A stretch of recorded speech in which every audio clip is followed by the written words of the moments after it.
పంచాయతీ ఎన్నికల నిర్వహణపై ప్రభుత్వం దూకుడు పెంచింది. నిన్ననే డెడికేషన్ కమిషన్ రిపోర్టు సమర్పించడంతో ఇక రిజర్వేషన్లను ఖరారు చేసే పనిలో పడింది ప్రభుత్వం. రేపు 11:30 ముఖ్యమంత్రి రేవంత్ రెడ్డి, పంచాయతీరాజ్ శాఖ మంత్రి సీతక్క, సీఎస్ సహా ఉన్నతాధికారులు ప్రత్యేకంగా భేటీ కానున్నారు. పంచాయతీ ఎన్నికలపైనే ప్రధానంగా చర్చించనున్నారు. పంచాయతీ ఎన్నికల నిర్వహణపై ప్రభుత్వం దూకుడు పెంచింది. నిన్ననే డెడికేషన్ కమిషన్ రిపోర్టు సమర్పించడంతో ఇక రిజర్వేషన్లను ఖరారు చేసే పనిలో పడింది ప్రభుత్వం.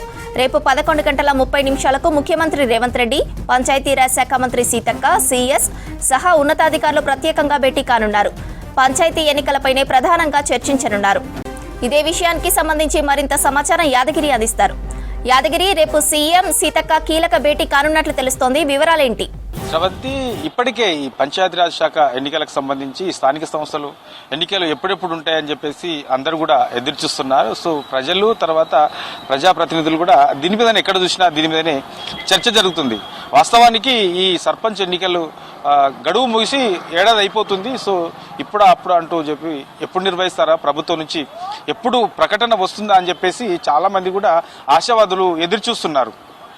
అయితే ఏదైతే ఎన్నికల ముందు ఈ బీసీలకు సంబంధించి కాంగ్రెస్ ప్రభుత్వం హామీ ఇచ్చిందో ఆ హామీకి అనుగుణంగా ఈ కులగణన చేపట్టారు. కులగణన చేపట్టిన తర్వాత ఈ బీసీలకు రిజర్వేషన్లకు సంబంధించి 42% రిజర్వేషన్లు అన్నారు కాబట్టి దీని మీద ప్రత్యేకంగా కులగణన చేశారు. కులగణన చేసిన తర్వాత ఏదైతే కోర్టు సూచనలు ఉన్నాయో కోర్టు సూచనల ప్రకారం ప్రత్యేకంగా ఈ బీసీ రిజర్వేషన్ల ఖరారుకు సంబంధించి డెడికేషన్ కమిషన్ను ప్రభుత్వం నియమించింది. నియమించిన తర్వాత దీని మీద ఈ కులాల వారీగా బీసీలకు సంబంధించిన దాని మీద ఒక రిపోర్ట్ పూర్తి స్థాయిలో దాదాపు 700 పేజీల వరకు ఉన్నటువంటి ఒక రిపోర్ట్ను డెడికేషన్ కమిషన్ నిన్న ప్రభుత్వానికి ఇచ్చింది.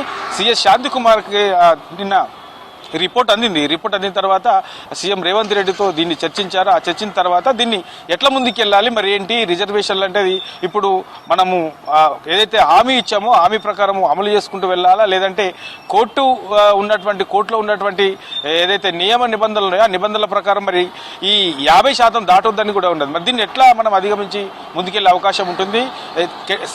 కేంద్ర ప్రభుత్వానికి దీని మీద ఏమన్నా లేఖలు రాయాలా, లేకపోతే ఇంకా దీన్ని ఎట్లా చేస్తే బాగుంటుంది ఏంటి?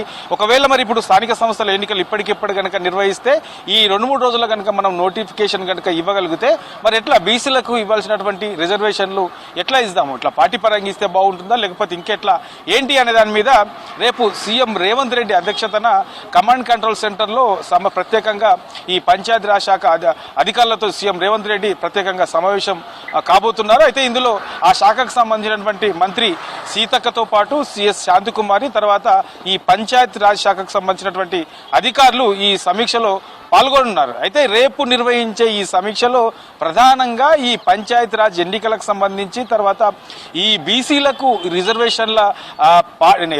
రిజర్వేషన్లకు సంబంధించి ఎట్లా కేటాయించాలి, ఏంటి ఎట్లా ఇవ్వాలి అనే దాని మీదనే ప్రధానంగా చర్చ ఉండే అవకాశం ఉంటుంది. సో వీటి దృష్టిలో పెట్టుకొని ఈ డెడికేషన్ కమిషన్ ఇచ్చిన రిపోర్టు తర్వాత ఈ గ్రామాల వారీగా, మండలాల వారీగా, జిల్లాల వారీగా ఎట్లా ఇవ్వాలి, సర్పంచులకైతే ఎట్లా ముందుకెళ్ళాలి, తర్వాత ఎంపీటీసీలకైతే ఎట్లా ఇవ్వాలి, తర్వాత జడ్పీటీసీలకు సంబంధించిన దాంట్లో ఎట్లా ఈ రిజర్వేషన్లు ఇవ్వాలి, ఇట్లా ఓవరాల్ గా వీటన్నిటి మీద కూడా చర్చించి ఒక నిర్ణయం తీసుకునే అవకాశం ఉంటుంది. ఆ తర్వాత ఇక ఈ స్థానిక సంస్థల ఎన్నికలకు సంబంధించిన దాని మీద ఎప్పుడు నోటిఫికేషన్ ఇవ్వాలనే దాని మీద కూడా చర్చించి రేపు జరిగే సమావేశంలో ఒక కీలకమైనటువంటి నిర్ణయం తీసుకొని ఈ స్థానిక సంస్థల ఎన్నికలకు సంబంధించిన దాని మీద కూడా ఒక ప్రకటన చేసే అవకాశం అయితే ఉండే అవకాశం ఉన్నది. శ్రవంతి.